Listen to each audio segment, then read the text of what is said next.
Hello दोस्तों, कैसे हैं आप सब। और यूट्यूबर स्टडी चैनल में आपका स्वागत है। इस वीडियो में हम कक्षा 7 की दक्षता अभ्यास 2 के प्रश्न नंबर 6 से प्रश्न नंबर 10 तक करने वाले हैं। तो चलिए प्रश्न नंबर 6 से शुरुआत करते हैं। तो दोस्तों, प्रश्न नंबर 6 में बताया गया है कि 2 की घात 3 की घात 8 का आधार 2 पर घातीय संकेतन बनाइए। तो दोस्तों, प्रश्न नंबर 6 में हमें एक संख्या दे दी गई है और कहा है कि इसको घातीय संकेतन में बनाइए। तो घातीय संकेतन में बनाने के लिए हमको एक संख्या दी गई है प्रश्न नंबर 6 में 2 की घात 3 की घात 8।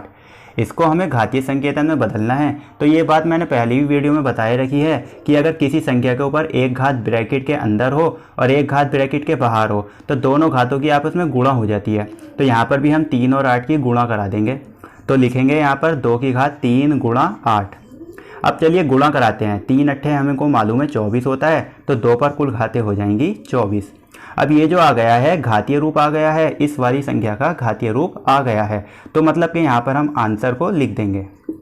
अब चलिए प्रश्न नंबर 7 को करते हैं। प्रश्न नंबर 7 में कहा गया है कि माइनस के 128 को -2 के घात रूप में व्यक्त कीजिए।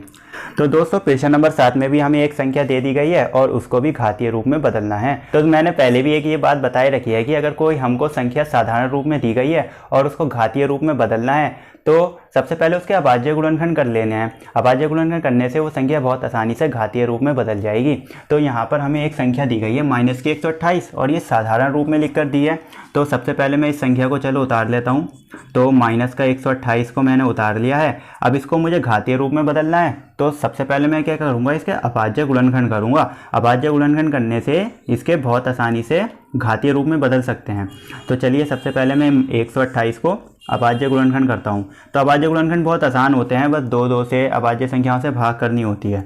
तो 2 से भाग हो रहा है ये संख्या, तो 2 से भाग करेंगे। 2 छंग 12, 2 चौक 8। अब ये संख्या फिर से 2 से भाग हो रही है तो 2 से भाग करेंगे। 2 तिया 6, 2 दूनी 4। फिर से ये संख्या 2 से भाग हो रही है, 2 से भाग करेंगे। 2 एकम 2, 2 छंग 12। फिर से ये संख्या 2 से भाग हो रही है, 2 से भाग करेंगे। 2 अट्ठे 16। अब हमको मालूम है 2 चौक 8 होते हैं, तो 2 से 4 बार भाग करेंगे। और हमको मालूम है 2 दूनी 4 होते हैं, तो 4 को 2 से भाग कर देंगे तो 2 आ जाएगा। अब 2 एकम 2। अब ये जो आ गए हैं 128 के अभाज्य गुणनखंड आ गए हैं। अब ये 128 की जगह पर लिख देंगे। तो देखिए माइनस का 128 है तो माइनस का निशान इन्हीं के सभी के साथ में लगाना है। ऐसा नहीं है कि माइनस के निशान को भूल जाना है। तो माइनस का निशान ये सभी 2 के साथ लिखा जाएगा। तो -2 गुणा -2 गुणा -2, ये 7 बार 2 लिखा है तो 7 बार 2 को लिखेंगे और माइनस का निशान लगा कर लिखेंगे। -2 गुणा -2 गुणा -2 और गुणा -2। इसे मैंने 7 बार गुणा में लिख दिया है। अब देखिए 7 बार -2 गुणा में है तो हम क्या कर सकते हैं, इसे -2 को -2 पर 7 घात चढ़ाकर लिख सकते हैं। तो ये जो आ गया है -128 का घातीय रूप आ गया है। तो यहाँ पर उत्तर को लिख देंगे। तो दोस्तों, अगर कोई साधारण रूप में संख्या हमको दी गई है तो उसको सबसे पहले अभाज्य गुणनखंड कर लिया करो। तो अभाज्य गुणनखंड करने से क्या होता है, वो संख्या बहुत आसानी से घातीय रूप में बदल जाती है। अब चलिए अगले प्रश्न को करते हैं। तो दोस्तों, प्रश्न नंबर 8 में हमको बताया गया है कि 7/9 की घात 2 भाग में लिखा है 14/3 की घात 2 को सरल कर मान ज्ञात कीजिए। तो सरल करने के लिए हमें एक संख्या दी गई है और इसका मान निकालना है। तो प्रश्न नंबर 8 में जो हमें संख्या दी गई है, सबसे पहले मैं उस संख्या को लिख रहा हूँ 7/9 की घात 2 और भाग में लिखा है 14/3 की घात 2। इस संख्या को सरल करना है। और देखिए यहाँ पर ध्यान से, यहाँ पर भाग का निशान है और जब भाग का निशान होता है तो भाग को सरल करना में बहुत अच्छे से आता है। क्या करते हैं, भाग की जगह पर गुणा का निशान लगा दिया करते हैं। तो यहाँ पर भी हम क्या करेंगे, भाग की जगह पर गुणा का निशान लगा देंगे। सबसे पहले 7/9 की घात 2 को तो ऐसे ही उतारेंगे और भाग की जगह पर लगा देंगे गुणा का निशान। और क्या करते हैं, भाग के बाद में जो भी संख्या होती है उसको पलट दिया करते हैं। तो 14/3 है तो इसे पलटेंगे तो 3/14 हो जाएगा। ये संख्या पलट दी है और घात 2 चल रही है तो घात 2 को ऐसे ही लगाना है। अब देखिए 7/9 पर 2 घातें हैं तो क्या कर सकता हूँ, मैं 7 और 9 को 2 बार गुणा में लिख सकता हूँ। तो मैं 2 बार गुणा में लिखूँगा। 7 को मैंने लिख दिया है 2 बार गुणा में। अब यहाँ पर भी तो देखिए 3 और 14 पर 2 घातें हैं तो 3 को भी मैं 2 बार गुणा में लिख सकता हूँ। तो 3 को भी मैंने 2 बार गुणा में लिख दिया है। इसी प्रकार नीचे भी 9 पर 2 घातें हैं, 9 को भी 2 बार गुणा में लिखना है। और यहाँ पर 14 पर भी 2 घातें हैं तो 14 को भी हम 2 बार गुणा में लिख देंगे।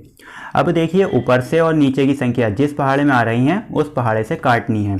तो हमने देखा यहाँ पर 3 और 9, 3 और 9 3 के पहाड़े में आ रहे हैं, तो 3 के पहाड़े से इन्हें काट देंगे। 3 एकम 3 और 3 तिया 9। इसी प्रकार ये 3 और ये 9, ये दोनों भी 3 के पहाड़े में आ रहे हैं, तो इन्हें भी 3 के पहाड़े से काट देंगे। 3 एकम 3 और 3 तिया 9।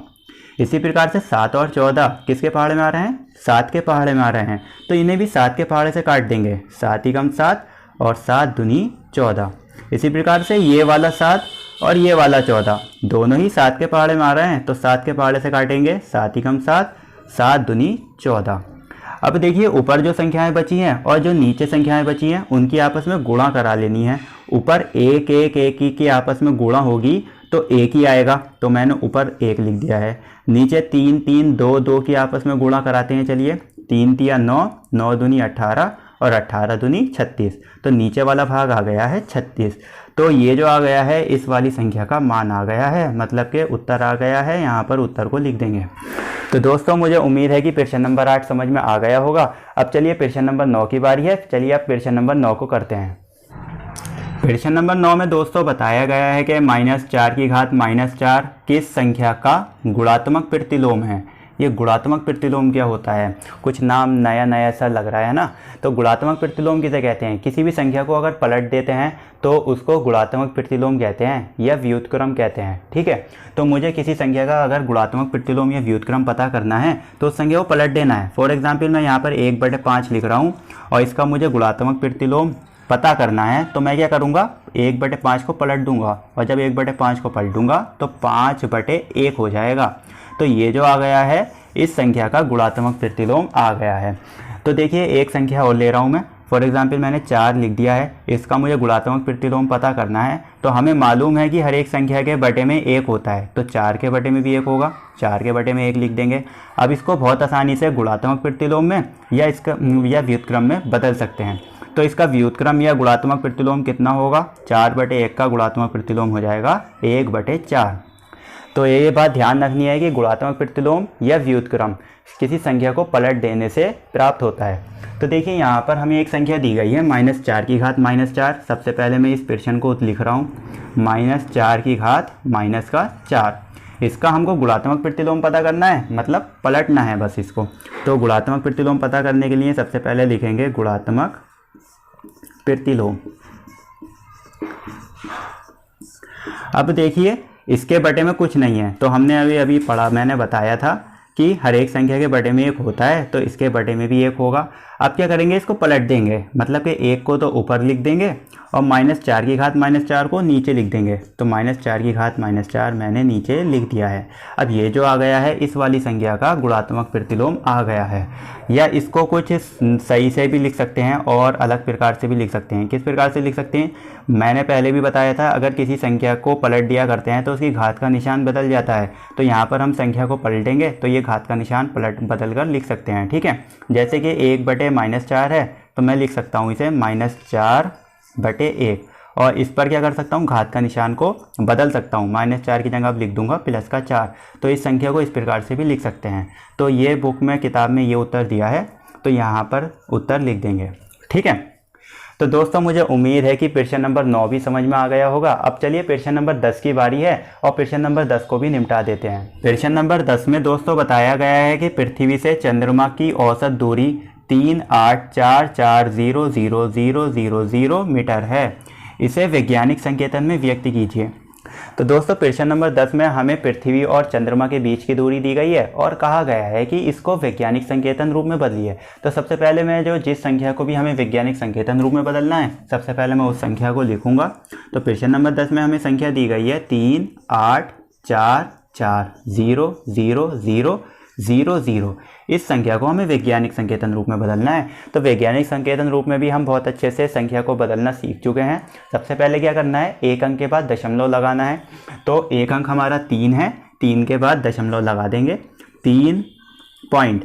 अब बाकी बाद की संख्या पूरी की पूरी ऐसी उतारनी है, तो 8 को भी ऐसी उतारेंगे और 4 को भी ऐसी उतारेंगे और 0 को नहीं लिखना है। ठीक है, तो ये हमारा आ गया है। अब गुणा का निशान लगाएंगे और 10 लिखेंगे। अब जहाँ दशमलव लगाया है उसके बाद के अंक गिनेंगे ये कितने हैं, उतनी ही 10 पर घात आ जाएगी। तो हमने दशमलव 3 के बाद लगाया है, तो 3 के बाद के अंक गिनेंगे कितने हैं। तो 3 के बाद कितने अंक हैं, 1 2 3 4 5 6 7 8, 8 अंक हैं। तो 10 पर घातें आ जाएंगी 8। अब ये जो है पृथ्वी और चंद्रमा के बीच की दूरी है, और दूरी को हम मीटर या किलोमीटर में लिखा करते हैं। तो ये दूरी हमको मीटर में दी है, तो ये दूरी को मीटर में लिखेंगे। तो ये हमारा उत्तर आ गया है, यहाँ पर उत्तर को लिख देंगे। तो दोस्तों मुझे उम्मीद है कि दक्षता अभ्यास 2 के प्रश्न नंबर 6 से प्रश्न नंबर 10 तक समझ में आ गए होंगे। अब प्रश्न नंबर 11 से लेकर प्रश्न नंबर 15 तक हम अगली वीडियो में करने वाले हैं, और अगली वीडियो का लिंक जो है मैं इस वीडियो के डिस्क्रिप्शन में डाल दूंगा, तो वहाँ से जाकर भी आप अगली वीडियो को देख सकते हैं। और अगर आप हमारे चैनल पर नए आए हैं तो आपसे रिक्वेस्ट है, चैनल को सब्सक्राइब करना बिल्कुल मत भूलना। और चलिए अब मिलते हैं अगली वीडियो में।